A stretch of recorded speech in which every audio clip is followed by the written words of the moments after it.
ಬಾಣಂತನಕ್ಕೆ ಅಂತ ತಾಯಿ ಮನೆಗೆ ಬಂದಿದ್ದ ಮಹಿಳೆಯೊಡನೆ ಓಡಿ ಹೋಗಿದ್ದ ಯುವಕನೊಬ್ಬ ಮೈಸೂರು ಪೊಲೀಸರ ಅತಿಥಿಯಾಗಿದ್ದಾನೆ. ಟಿ ನರಸೀಪುರ ತಾಲೂಕಿನ ಇಂಡುವಾಳು ಗ್ರಾಮದ ರವಿ ಮತ್ತು ಬಾಣಂತನಕ್ಕೆ ಅಂತ ತಾಯಿ ಮನೆಗೆ ಬಂದಿದ್ದ ಮಹಿಳೆಯ ಜೊತೆ ಪ್ರೇಮಾಂಕುರವಾಗಿದೆ. ಈ ವಿಚಿತ್ರ ಪ್ರೇಮಕ್ಕೆ ಸಾಕ್ಷಿಯಾದ ಜೋಡಿ ಊರು ಬಿಟ್ಟು ಪರಾರಿಯಾಗಿತ್ತು. ಮಹಿಳೆಯ ಪೋಷಕರು ಪೊಲೀಸರಿಗೆ ದೂರು ನೀಡಿದ ಬಳಿಕ ರವಿ ಆಕೆಯನ್ನ ತಂದು ಮನೆಗೆ ಬಿಟ್ಟಿದ್ದಾನೆ. ಇದೀಗ ರವಿ ಪೊಲೀಸ್ ವಶದಲ್ಲಿದ್ದಾನೆ. ರವಿ ಈಗಲೂ ನಾವಿಬ್ಬರು ಪರಸ್ಪರ ಪ್ರೀತಿಸುತ್ತಿದ್ದು ಮದುವೆ ಆಗುವುದಾಗಿ ಹೇಳ್ತಿದ್ದಾನೆ. ಆದರೆ ಮಹಿಳೆ ಮಾತ್ರ ನಾನು ನನ್ನ ಗಂಡನ ಜೊತೆ ಬಾಳೋದಾಗಿ ಹೇಳ್ತಿದ್ದಾಳೆ. ಇರೋ ವಿಷಯನ ಅವಳು ಹೇಳಿ ಒಪ್ಕೊಂಡಿದ್ದಾಳೆ. ಆಮೇಲೆ ಅದರ ನಾಳೆ ಜಡ್ಜ್ ಹತ್ರ ಹೋಗಿ ಹೇಳ್ತಿದ್ದಾಳೆ. ಅಳ್ಳು ಇರೋ ವಿಷಯನ ಎಲ್ಲಾನು ಡೀಟೇಲ್ ಆಗಿ ಒಪ್ಕೊಂಡಿದ್ದಾಳೆ. ಇವಾಗಲೂ ಅವಳಿಗೆ ಅಲ್ಲಿ ಹೋಗಿ ಬದುಕಕ್ಕೆ ಇಷ್ಟ ಇಲ್ಲ. ಹಿಂಸೆ ಮಾಡಿ ಬಲವಂತದಿಂದ ಅಲ್ಲಿ ಕರ್ಕೊಂಡು ಹೋಗಿದ್ದಾರೆ ಅವ್ರನ್ನ. ನಾನು ಇವಾಗಲೂ ಅವಳನ್ನ ಬಂದರೆ ಮದುವೆ ಆಗ್ತೀನಿ ಮಾಡಿ ನಾವು ತನಿಖೆ ಮಾಡಿದಾಗ ಇವೆಲ್ಲ ಸತ್ಯಾಂಶಗಳು ಗೊತ್ತಾಗಿದೆ. ಸೊ ಈ ಹುಡುಗಿಗೆ ತನ್ನ ತಪ್ಪಿನ ಅರಿವಾಗಿ ನಾನು ಮಾಡಿದ ತಪ್ಪು, ಅವನು ನನಗೆ ಫೋನ್ ಮಾಡಿ ಮೈಂಡ್ ಡೈವರ್ಟ್ ಮಾಡಿ ಇದಕ್ಕೆ ನನಗೆ ಈತ ಮೋಸ ಮಾಡ್ದ ಅಂತೇಳಿ ಹೇಳಿದ್ರಿಂದ ಈಗ ಸೊ ಹುಡುಗನ ಮೇಲೆ ಫಸ್ಟ್ ನಾವು ಚೀಟಿಂಗ್ ಕೇಸ್ ತೊಗೊಂಡಿದ್ವಿ. ಬಾಣಂತನಕ್ಕೆ ಅಂತ ತಾಯಿ ಮನೆಗೆ ಬಂದಂತಹ ಹುಡುಗಿಯನ್ನ ಯುವಕನೊಬ್ಬ ಕರ್ಕೊಂಡು ಓಡಿ ಹೋಗಿದ್ದಂತಹ ವಿಚಿತ್ರ ಪ್ರಕರಣ ಒಂದು ನಡೆದಿದೆ. ಟಿ ನರಸೀಪುರ ತಾಲೂಕಿನ ಇಂಡುವಾಳು ಗ್ರಾಮದ ರವಿ ಮತ್ತು ಬಾಣಂತನಕ್ಕೆ ಅಂತ ತಾಯಿ ಮನೆಗೆ ಬಂದಿದ್ದಂತಹ ಮಹಿಳೆಯ ಜೊತೆ ಪ್ರೇಮಾಂಕುರ ಆಗಿತ್ತು. ಈ ವಿಚಿತ್ರ ಪ್ರೇಮಕ್ಕೆ ಸಾಕ್ಷಿಯಾದಂತಹ ಜೋಡಿ ಊರು ಬಿಟ್ಟು ಓಡಿ ಹೋಗಿದ್ರು. ಆದರೆ ಮಹಿಳೆಯ ಪೋಷಕರು ಪೊಲೀಸರಿಗೆ ದೂರು ನೀಡಿದ್ರು. ಬಳಿಕ ರವಿ ಆಕೆಯನ್ನ ಮನೆಗೆ ತಂದು ಬಿಟ್ಟಿದ್ದಾನೆ.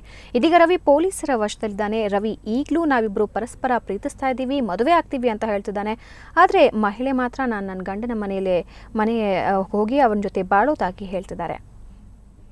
ಈ ಬಗ್ಗೆ ಮತ್ತಷ್ಟು ಮಾಹಿತಿ ಪಡೆಯೋಣ ನಮ್ಮ ಪ್ರತಿನಿಧಿ ರವಿ ಅವರಿಂದ. ರವಿ, ಏನಿದು ವಿಚಿತ್ರ ಪ್ರೇಮ ಪ್ರಕರಣ? ಭಾವನಾ, ನಿಜಕ್ಕೂ ಇದನ್ನ ಪ್ರೀತಿ ಅನ್ಬೇಕೋ ಅಥವಾ ಪ್ರೀತಿಯ ಮೇಲಿನ ಮೋಹ ಅನ್ಬೇಕೋ ಅಥವಾ ವಿಚಿತ್ರ ಪ್ರೇಮ ಅನ್ಬೇಕು ಗೊತ್ತಾಗ್ತಿಲ್ಲ. ಯಾಕಂದ್ರೆ ಈ ಟಿ ನರಸೀಪುರ ತಾಲೂಕಿನ ಹಿಂಡುವಾಳು ಗ್ರಾಮದ ಈ ರವಿ ಎಂಬಾತ ಕಳೆದ 3 ವರ್ಷಗಳಿಂದ ಈ ಒಂದು ಹುಡುಗಿನ ಅಂದ್ರೆ ಮೈಸೂರಿನ ರಾಮಾಜರ ರಸ್ತೆಯಲ್ಲಿರುವಂತಹ ಸಿದ್ದರಾಜು ಹಾಗೂ ಮಂಗಳ ಎಂಬ ಅವರ ಮಗಳನ್ನ ಪ್ರೀತಿಸಿದ್ದ. ಇದಕ್ಕೆ ಪೂರಕ ಆಕೆ ಯಾವುದೇ ತರ ಪ್ರತಿಕ್ರಿಯೆ ನೀಡಿರಲಿಲ್ಲ. ಈ ಹಿನ್ನೆಲೆಯಲ್ಲಿ ಕಳೆದ 3 ವರ್ಷಗಳಿಂದ ಇವರು ಪ್ರೇಮ ಇದೇ ರೀತಿ ಸಾಕ್ತಿತ್ತು. ಆದ್ರೆ ಈ ಮದುವೆ ಸಂಬಂಧಪಟ್ಟಂತೆ ಅಂದ್ರೆ ಈಕೆಯೊಂದಿಗೆ ಯಾವತ್ತೂ ಕೂಡ ಮದುವೆ ವಿಷಯ ಮಾಡಿಲ್ಲ. ಆದ್ರೆ 2 ವರ್ಷಗಳ ಹಿಂದೆ ಈಕೆಗೆ ನಂಜನಗೂಡಿನ ವ್ಯಕ್ತಿಯವರವನಿಗೆ ಮದುವೆ ಆಗಿತ್ತು ಭಾವನಾ. ಅದೇ ಈ ಸಂಬಂಧ ಈ ಇಬ್ಬರ ಪ್ರೇಮ ಪ್ರಕರಣ ಅಲ್ಲಿಗೆ ಅಂತ್ಯ ಕಂಡಿತ್ತು. ಆದ್ರೆ ಈಕೆ ಬಾಣಂತನಕ್ಕೆಂದು ತಾಯಿ ಮನೆಗೆ ಬಂದಾಗ ಮತ್ತೊಮ್ಮೆ ಅಂದ್ರೆ ರವಿ ಈಕೆಯನ್ನ ಪ್ರೇಮಾಂತರವಾಗಿದೆ. ಇಬ್ರು ನಡುವೆ ಪರಸ್ಪರ ಪ್ರೀತಿಯಾಗಿದೆ. ಈ ಪ್ರೀತಿ ಅಂದ್ರೆ ವಿವಾಹ ಆಗ್ಬೇಕು ಅಂತ ಹೇಳಿ ಆಕೆ ತನ್ನ 5 ತಿಂಗಳ ಮಗುವನ್ನ ಬಿಟ್ಟು ಈತನೊಂದಿಗೆ ಮೇ 14 ತಾರೀಕು ಮನೆ ಬಿಟ್ಟು ಪರಾರಿಯಾಗಿದ್ಲು. ಬಳಿಕವೇ ಇಬ್ಬರು ಆದಿಚುಂಚನಗಿರಿ ಸೇರಿದಂತೆ ಹಲವು ಪ್ರದೇಶಗಳಲ್ಲಿ ಸುತ್ತಾಡಿದ್ದಾರೆ.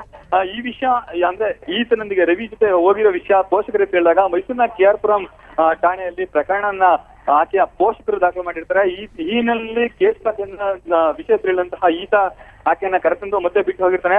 ಬಳಿಕವೇ ಪೊಲೀಸರು ಈತನನ್ನ ಬಂಧಿಸಿರ್ತಾರೆ.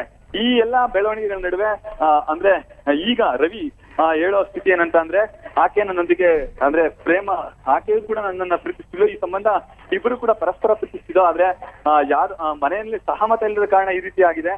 ಈಗಲೂ ಕೂಡ ಆಕೆ ಬಂದ್ರೆ ನಾನು ಆಕೆನ ಪ್ರೀತಿಸ್ತೀನಿ ಅಂತ ಹೇಳ್ತಾಳೆ. ಆದ್ರೆ ಈ ನಡುವೆ ಆಕೆಯ ಪೋಷಕರು ಮತ್ತೆ ಆಕೆ ಹೇಳುವ ವಿಷಯ ಏನಂತ ಹೇಳಿದ್ರೆ ನನ್ಗೆ ಆತನೊಂದಿಗೆ ಯಾವುದೇ ತರನಾದ ಈಗ ಸದ್ಯಕ್ಕೆ ಸಂಬಂಧ ಇಲ್ಲ. ನನಗೆ ಅರಿವಿಲ್ಲದಂತೆ ನಾನು ಆತನೊಂದಿಗೆ ಹೋಗಿದೆ. ಆದ್ರೆ ಇನ್ ಮುಂದೆ ಈ ತರದ ಯಾವುದೇ ತರನಾದ ಕೃತ್ಯಕ್ಕೆ ನಾನು ಕೈ ಹಾಕಲ್ಲ. ನಾನು ನನ್ನ ಗಂಡ ಹಾಗೂ ಮಗುವಿನ ಜೊತೆ ಬಾಳ್ಬೇಕು ಅಂತ ಹೇಳಿ ಆಕೆ ಇಂಗಿತವನ್ನ ವ್ಯಕ್ತಪಡಿಸ್ತಾಳೆ ಭಾವನಾ. ಓಕೆ ರವಿ, ಮಾಹಿತಿಗಾಗಿ ಧನ್ಯವಾದ.